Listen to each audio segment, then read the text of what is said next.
माझं नाव अभिजित आहे. आज माझं वय 34 वर्ष आहे.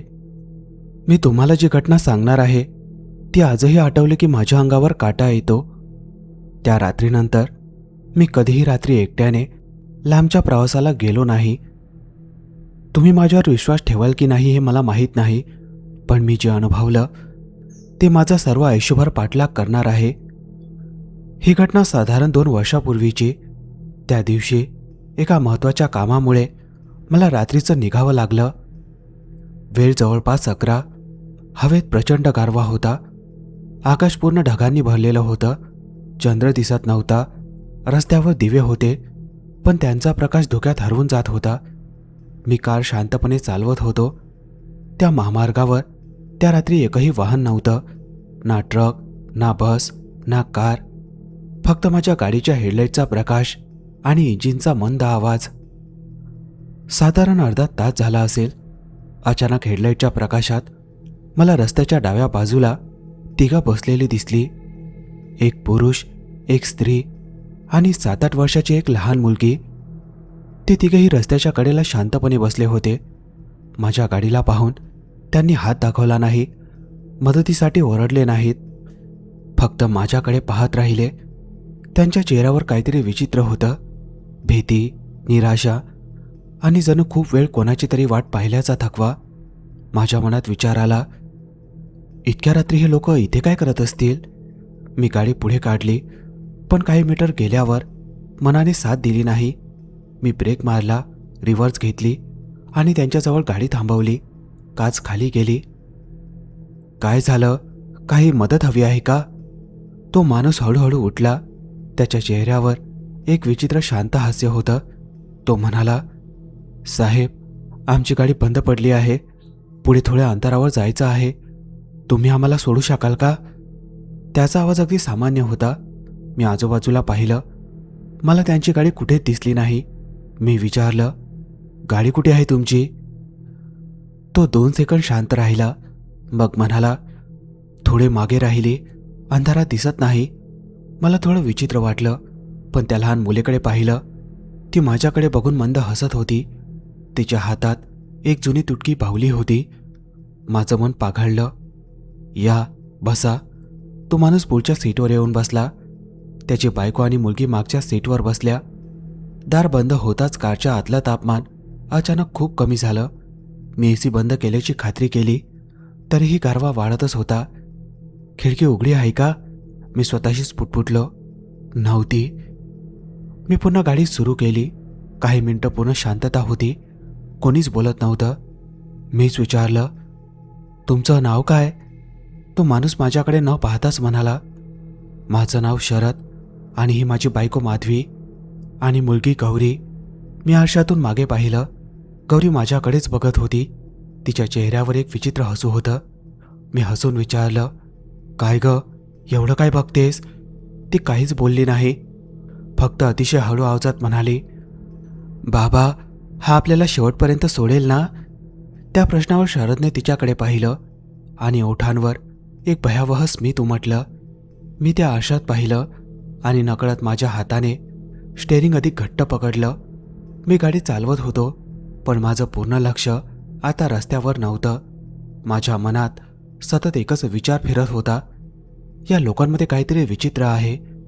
कारमध्ये इतकी शांतता होती की इंजिनचा आवाजसुद्धा मोठा वाटत होता. मी वातावरण हलकं करण्यासाठी विचारलं, कुठे जायचं आहे तुम्हाला? शरद खिडकीबाहेर पाहत म्हणाला, पुढे, अजून थोडं पुढे. पण नेमकं कुठे? तो पुन्हा शांत. उत्तर नाही. मागच्या सीटवर बसलेली माधवी मुलीचे केस कुरवाळत होती, पण माझ्या लक्षात एक गोष्ट आली. गौरी एकदाही पापणी लावत नव्हती. ती सतत माझ्याकडेच पाहत होती. आरशातून एकटक, जणू मी नाही तर माझ्या मागे कोणीतरी बसला आहे. माझ्या अंगावर काटा आला. मी मुद्दाम आरसा थोडा बाजूला वळवला. 2 मिनिटांनी पुन्हा आरसा सरळ केला. ती अजूनही त्याच नजरेने माझ्याकडे पाहत होती. थोड्या वेळाने मला रस्त्याच्या कडेला एक छोटी पानटपरी दिसली. दिवा अजूनही चालू होता. मी स्वतःशी म्हटलं, चल सिगारेट घेऊ, थोडं डोकं शांत होईल. मी कार थांबवली. दार उघडताना सहज मागे पाहिलं. ते तिघेही शांत बसले होते. शरदने फक्त एवढंच विचारलं, जास्त वेळ लावू नका. त्याचा आवाज आदेशासारखा वाटला. मी काही न बोलता खाली उतरलो. पान टपरीवर एक म्हातारा बसला होता. मी सिगारेट मागवली. तो मला सिगारेट देत असताना अचानक माझ्याकडे एकटक पाहू लागला. मग म्हणाला, साहेब, एवढ्या रात्री एकटे कुठे चाललात? मी हसत मागे कारकडे बोट दाखवलं. एकटा नाही हो, ते कुटुंब आहे ना माझ्यासोबत. म्हाताऱ्याच्या चेहऱ्यावरचा रंगच उडाला. कुठलं कुटुंब? तो म्हणाला. अहो, समोर बसलेत की, पहा ना तिकडे. त्याने कारकडे पुन्हा पाहिलं, मग माझ्याकडे. त्याच्या कपाळावर घाम फुटला. साहेब, तुमची गाडी तर रिकामी आहे. माझ्या अंगातून जणू वीज गेली.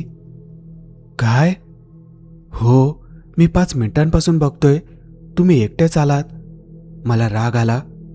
काका, विनोद करू नका, तो थरथरत म्हणाला. मी या वयात असा विनोद करणार नाही. माझा विश्वासच बसत नव्हता. मी लगेच मोबाईल काढला, कारचा फोटो काढला. फोटो उघडला. गाडी पूर्ण रिकामी होती. पुढची सीट रिकामी, मागची सीट रिकामी. कोणीच नव्हतं. माझ्या हातातून मोबाईल जवळजवळ खाली पडला. मी धावत कारजवळ गेलो. दार उघडलं आणि शरद, माधवी आणि गौरी तिथेच बसलेले होते. जणू ते कधीच गायब झाले नव्हते. गौरी माझ्याकडे पाहून हसत होती. तिच्या चेहऱ्यावरचं हसू आता खूप मोठं झालं होतं. मी थरथरत मोबाईल त्यांच्यासमोर धरला. हा फोटो बघा, यात तुम्ही नाही आहात. शरदने मोबाईलकडे पाहिलंच नाही. तो फक्त मंद हसला. मग म्हणाला, सगळ्यांना आम्ही दिसत नाही अभिजित. माझ्या तोंडून शब्दच फुटेना. त्याला माझं नाव कसं माहीत? मी तर अजून माझं नाव सांगितलंच नव्हतं. माझं हृदय जोरात धडधडू लागलं. मी घाईघाईने म्हणालो, तुम्ही नक्की कोण आहात? शरदने हळूहळू माझ्याकडे मान वळवली. त्याचे डोळे आता पूर्ण काळे दिसत होते. तो अतिशय शांत आवाजात म्हणाला, आम्ही कोण आहोत हे तुला थोड्याच वेळात कळेल. आणि त्याच क्षणी मागच्या सीटवरून गौरीचा मंद विचित्र हसण्याचा आवाज संपूर्ण कारमध्ये घुमू लागला. त्या क्षणी माझ्या अंगातलं रक्तच गोठलं. मी काहीही न बोलता कारचं दार उघडलं आणि बाहेर पडलो. माझ्या पायांना थरथर सुटली होती. पण टपरीवरील म्हातारा अजूनही माझ्याकडे भीतीने पाहत उभा होता. तो धावत माझ्याजवळ आला. साहेब, लगेच निघा इथून. त्या गाडीत परत बसू नका. मी थरथरत विचारलं, तुम्हाला ते दिसत नाही का? त्याने मान नकारार्थी हलवली. मी फक्त तुम्हाला पाहतोय. बाकी गाडी पूर्ण रिकामी आहे. मी त्याचा हात पकडला. नाही, ते आत बसले आहेत, माझ्याशी बोलत आहेत. म्हाताऱ्याच्या डोळ्यात भीती स्पष्ट दिसत होती. तो काही बोलणार इतक्यात कारचा हॉर्न स्वतःहून वाजला. मी दचकून मागे वळलो. हेडलाईट स्वतः चालू बंद होत होत्या. माझ्या अंगावर शहारे आले. म्हातारा 2 पावलं मागे सरकला. साहेब, उशीर होतोय, जा, पण देवाचं नाव घेत जा. मी काही न बोलता पुन्हा कारमध्ये बसलो. मनात एकच विचार होता, हे तिघे जिथे उतरतील तिथे उतरवून मी कायमचा त्यांच्यापासून दूर जाईन. मी इंजिन सुरू केलं. कार पुढे निघाली. शरद शांतपणे म्हणाला, धन्यवाद, आम्हाला सोडत आहात. मी त्याच्याकडे न पाहताच उत्तर दिलं, कुठे उतरायचं ते सांगा. तो म्हणाला, थोडंच पुढे. 10 मिनिटं गेली, 15 मिनिटं गेली. रस्ता संपतच नव्हता. मी पुन्हा विचारलं, आता तरी सांगा, कुठे उतरायचंय? माधवी पहिल्यांदाच बोलली. तिचा आवाज विचित्र होता. जणू एकाच वेळी अनेक लोक बोलत होते. घाई करू नका, आम्ही वर्षानुवर्षे वाट पाहिली आहे. माझ्या हाताचा स्टेअरिंगवरील ताबा सैल होऊ लागला. मी धीर करून म्हणालो, बस, आता इथेच उतरा. मी कार रस्त्याच्या कडेला थांबवली. दाराचं लॉक उघडलं. उतरा. काहीच हालचाल नाही. मी पुन्हा ओरडलो, ऐकलं नाही का? खाली उतरा.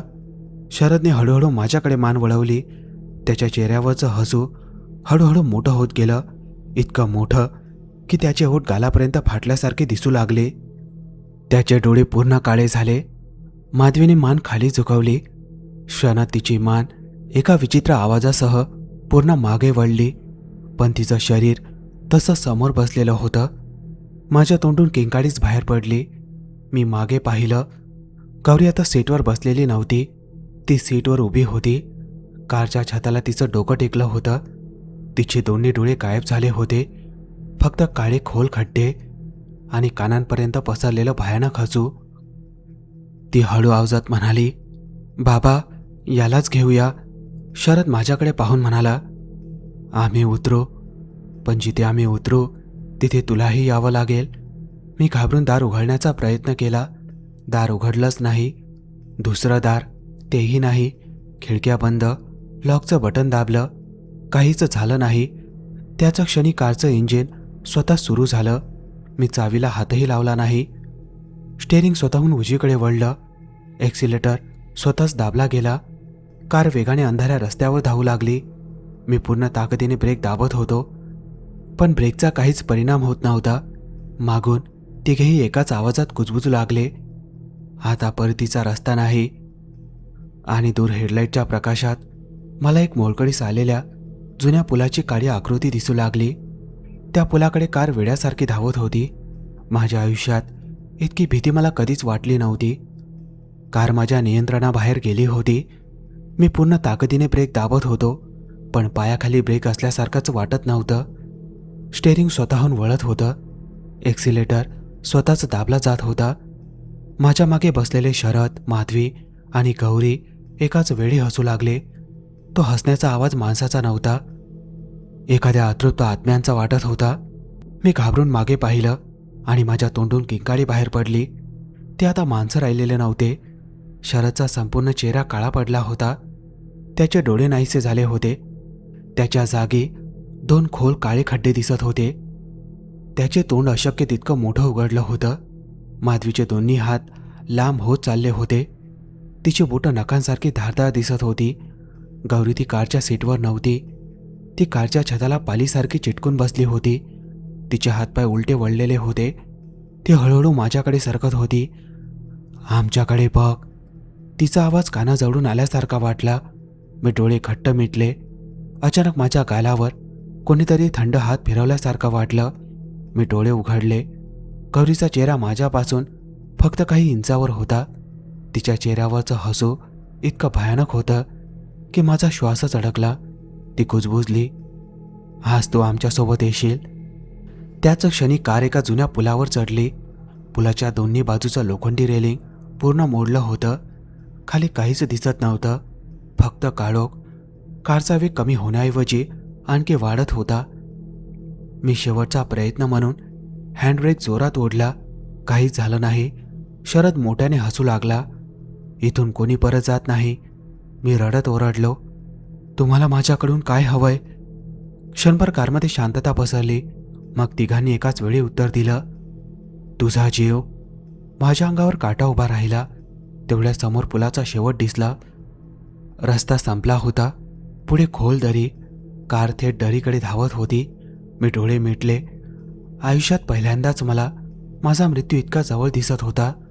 पण अचानक कारमध्ये प्रचंड जोराचा धक्का बसला. जणू कोणीतरी बाहेरून कार पकडून मागे ओढली. संपूर्ण कार हादरली. शरद, माधवी आणि गौरी एकाच वेळी भयानक किंचाळले. त्यांच्या चेहऱ्यावर पहिल्यांदाच भीती दिसत होती. गौरी किंचाळली, "तो आला." शरद संतापाने ओरडला, "नाही, यावेळी नाही." कार अचानक थांबली. मी धापा टाकत डोळे उघडले. हेडलाईटच्या प्रकाशात माझ्या कारचं पुढचं चाक दरीपासून अवघ्या 2 फूट अंतरावर थांबलं होतं. माझं हृदय अजूनही जोरात धडधडत होतं. मी मागे वळून पाहिलं. मागची सीट रिकामी होती. शरद, माधवी, गौरी तिघेही गायब झाले होते. पण कारच्या मागच्या काचेवर 3 ओल्या हातांचे ठसे उमटले. 2 मोठे आणि 1 लहान. ते ठसे हळूहळू खाली सरकू लागले. जणू कोणीतरी कारच्या बाहेरून खाली उतरलं होतं. मी अजूनही श्वास सावरत होतो. तेवढ्यात कारच्या बाहेर कोणीतरी हळूच काच ठोठावली. मी मान वळवली आणि जे पाहिलं त्यामुळे माझ्या आयुष्यातील सर्वात भयानक किंकाळी बाहेर पडली. कारच्या काचेवर पुन्हा आवाज आला. माझ्या हातापायातलं सगळं बळ संपलं होतं. हळूहळू मी मान वळवली. काचेच्या बाहेर एक उंच म्हातारा माणूस उभा होता. त्याने काळा रेनकोट घातला होता. डोक्यावर जुनी टोपी होती. त्याचा चेहरा अंधारात स्पष्ट दिसत नव्हता. त्याने फक्त हाताने काच खाली करण्याचा इशारा केला. क्षणभर मला वाटलं हा देखील त्यांच्यासारखाच असेल. पण दुसऱ्याच क्षणी मागच्या काचेवर पुन्हा ते 3 हातांचे ठसे उमटले. यावेळी ते वेगाने हलत होते, जणू कोणीतरी कारच्या मागून पुन्हा आत येण्याचा प्रयत्न करत होते. मी थरथरत काच 2 इंच खाली केली. म्हातारा शांत आवाजात म्हणाला, गाडीतून लगेच खाली उतर. मी काहीच विचारलं नाही. मी दार उघडलं आणि बाहेर पडलो. मी बाहेर पडताच माझी कार स्वतःच पुढे सरकली. अवघ्या काही सेकंदात ती रेलिंग तोडून खाली दरीत कोसळली. प्रचंड आवाज झाला. मी तिथून उभा राहिलो. जर मी 2 सेकंद उशीर केला असता तर त्या कारसोबत मीही खाली गेलो असतो. माझ्या डोळ्यात पाणी आलं. मी त्या म्हाताऱ्याकडे वळलो. तुम्ही कोण? तो काही क्षण शांत राहिला. मग पुलाच्या टोकाकडे बोट दाखवत म्हणाला, खाली बघ. मी भीतीने दरीत बघितलं. तुटलेल्या कारच्या आसपास मला आणखी एक गाडी दिसली. ती पूर्ण गंजलेली होती. तिचे दरवाजे उघडे होते. म्हातारा हळू आवाजात म्हणाला, खूप वर्षापूर्वी एका रात्री एक माणूस याच रस्त्यावरून जात होता. त्याने रस्त्याच्या कडेला बसलेल्या एका कुटुंबाला लिफ्ट दिली. त्याला वाटलं तो माणुसकी करत आहे, पण त्या रात्री तोही याच दरीत पडला. ते कुटुंब त्याच्यासोबत नव्हतंच, त्या आधीच मेलं होतं. माझ्या अंगावर काटा उभा राहिला. मी घाबरून विचारलं, मग ते माझ्या मागे का लागले होते? म्हातारा म्हणाला, कारण त्यांना स्वतःच्या मृत्यूचा राग नाही. त्यांना नवीन साथीदार हवा असतो, जो त्यांच्या जागी अडकून राहील आणि ते मोकळे होतात. मी काही बोलू शकलो नाही. माझा घसा कोरडा पडला होता. इतक्यात मला मागून गौरीच्या हसण्याचा आवाज आला. मी दचकून मागे वळलो. कोणीच नव्हतं. पुन्हा समोर पाहिलं. तो म्हाताराही गायब झाला होता. संपूर्ण पूल शांत झाला होता. मी कसाबसा चालत मुख्य रस्त्यावर आलो. पहाड होत होती. काही वेळाने एका जाणाऱ्या गाडीने मला मदत केली. त्या दिवसानंतर मी पुन्हा कधीही त्या रस्त्यावर गेलो नाही. आज 2 वर्ष झाली. मी ही घटना कुणाला सांगितली नव्हती, पण ही भयानक घटना आजही माझ्या लक्षात आहे, जशीच्या तशी.